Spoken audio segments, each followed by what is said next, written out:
What's up, family? It's your boy Matthew Bradby. Listen, today's cool point, I just want to tell you this, is a life changer. I want to end generational poverty. And I'm so sick of looking online and everybody got this get-rich-quick scheme. Even church leaders, they're changing their titles. They're going through all this stuff to convince you that they have enough knowledge and wealth for you to come to their seminars, you to buy their books, you to buy all this foolishness, and you know richer or wiser. You may feel emotional that you got something, but the proof is in the pudding. You following folks who are frauds, and they make their money off you. God sent me right now to kill that demon right now and to bless you with some practical wisdom that will make you ruler over much more. See, people keep saying, well, God says in the Bible that he'll never put more on you than you can bear. You won't find that in there. In fact, God does allow things to happen that's beyond us. And that allows us to go to him. And he sends relief. But today, I want you to listen to this sister, this conversation on how she changed her life and didn't go to a seminar and all that crap. She didn't have to have you pour oil on her and go through all that foolishness. But she put practical principles in place being a banker. And she's literally changing the lives of her family and people she come in contact. And she's changed my life, and I want to share that wisdom with you. Listen up, and please share this with 3 or 4 people. Peace and blessings. If you don't restructure that foundation, it's not going to matter. Yeah. Whatever else you do. Yeah. So that's why you see people who go to the workshops and who do the planners, and they do them for like 2 weeks, and then they fall off. Yeah. So the very first thing that I do with women is we go through their relationship with money. Let's go. Like, where did it start? What was the language in which your parents talked to you about money? What's the language in your household with money? And if you have children, how are you talking to them about money? Was money the subject of arguments in your household? You know, were you taught, as long as you have a roof over your head, clothes on your back, and food in your stomach, don't worry about it?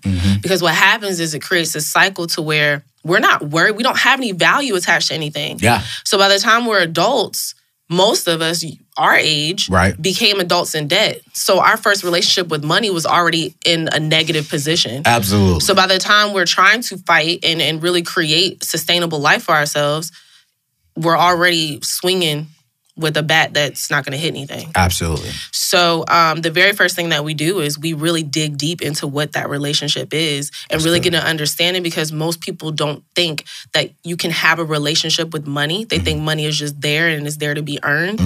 But absolutely you have a relationship with money, and it can affect you emotionally, physically, psychologically, on all playing fields. Yo, Raquel, you said something that's so true. Your relationship with money. The first time we encountered money as an adult was debt. Yeah. We don't encounter relationships with money from joy, from peace, from freedom, from options, from wealth. This generation, our generation, y'all's generation watching and listening right now, the majority of us encountered it with student loan debt. Correct. With car loan debt, with credit card debt. None of us were saying, all right, here's $100,000 and go win, son. Go win, daughter. Right. Like go buy a house. Go and do something and build something. And it's so funny when you said that, it reminded me of something that I'm doing for myself. And people get tired of me when I'm talking about my single state. It is what it is. It's my show. God bless y'all. His business. But it's like, for me, it's like, man, when I hear you say that, that's why if you come into my home office, you see a letter to my kids. Like, I did a personal contract myself that I'm going to pay for all their college, as long as it's in-state. I don't do out-of-state. No out-of-state. So, in-state. Then number 2 is when they get married, I'm buying their first house. I'm gonna have a budget with me and my wife, and I'm already buying our house. I'm already saving for it. I'm not saving for it as aggressively right now because I'm trying to build my dream home. But I already have a savings account that is literally going towards them. It's not a savings account; it's actually a mutual fund that is going to be going towards just my kids' first house. Because the first time they're exposed to money, I want it to be in a wealth format. I want that to be in a legacy format, not in a all right, son or daughter. You gotta take out student loans so you can go to college. Right. And I don't want that. So it's like when I hear you say that, I'm like, yo, you just reminded me of why I'm going so hard. And it's so like, oh gosh, I love talking about kids and money. So there's two folds. Okay. You have the fold to where, and like Robert Kiyosaki, and I love this quote, and when I was a banker, I used to airdrop this to people. He would say, one of the issues with the subject of money is that it's taught at home and not in the schools. So what can a poor parent teach their child about money? And people automatically think poor is in like the tangible poor, like financially poor. Right. But you can be poor in financial literacy as well. So this is why we have people who are doctors, lawyers, bankers, whatever the case may be, who have great salaries and are still living paycheck to paycheck. Absolutely. And so one of the things that I put in place for my children was because I have a business, I write my children checks. So my children have earned income. Word. With that earned income, I have established custodial Roth IRAs for my children. Okay. My children already have retirement accounts. Okay. At 13, 8, and 5. Wow. And so people are like, wait, you can do that? So could you just say something? What is custodial Roth IRAs? So a Roth IRA is basically like your retirement account, right? So you know that once you reach the age of retirement, you're able to pull out of it without penalty as long as you do it past a certain age. So most people don't start establishing that until after they have a job, and then that job is turning earned income. Yep. So you can position, like my 5-year-old right now, she's positioned to be a millionaire at 40 if she does nothing else with her life. And so how that works is my 5-year-old, whenever I do photo shoots, she's a paid model. I write her a check for being in my photos. And so because I write that check and I deposit it into her account, it's proving that she has earned income, which allows me to gift her or to put money into her custodial Roth IRA. So my child is already working on her retirement account at 5. That's how you introduce and change the culture. That's how you change generations. That's how you expose generations.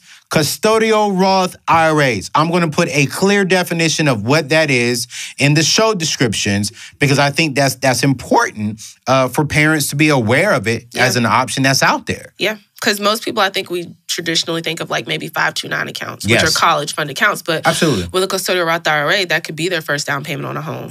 They could take that out for their education. So you have kind of more freedom in that space. But the main thing is you have to prove that they have earned income. And so I also want to take it back to another thing is like what we said, you can have where the systems are not put in place to where by the time you're an adult, you're already in debt. But you can also have the systems to where the parents did everything. Because you do have it. They set their children up with great credit by making them authorized users. They put the money aside, but they teach them nothing. So then they become an adult with great credit, have no understanding of it, and destroy it. And then they spend their entire life trying to rebuild something that was already put in place for them. So just as important as it is as putting the systems in place, it's equally, if not more important, on educating them because it does nothing to plant seeds in soil and forget to water it. Plant seeds in soil and forget to water it. Because you said something earlier in the show that is so key, that you can budget. I can teach you all this stuff, but if you don't shift something over here first, if you don't shift that mind, if we don't give people the proper financial education, then all the practical things that we teach is out the door.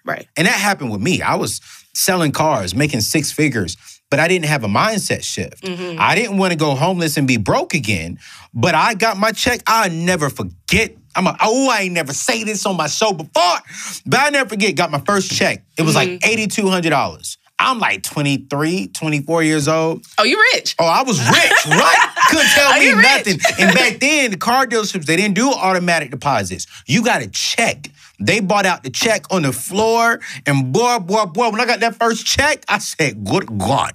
I went down to the bank. And I'll never forget a beautiful sister was behind the counter. She had to be about 21, 22 years old. I'm 23, 24. I gave her that check. I said, yeah, can I get that cash, please? Oh, with the deep voice. With the deep voice. Oh, okay, deep, I got you. Deep voice. And she looked at that check, looked back up at me, looked down, looked back up at me, and I'm sitting there smiling like, that's right. You know what I'm saying? She gave me my receipt, Raquel, and on the back of the receipt was her name and her phone number. She said, let's do dinner. I took her out to dinner that night and you fell for it? I fell for it. Oh, okay. Took her out to dinner that night, gave her $600 in dinner. $600. But y'all ate steak. I already know. Listen, we had steak. We had all you can drink. We had a real good, expensive meal. And I laugh at it now because, like, wow, I don't even know her name today.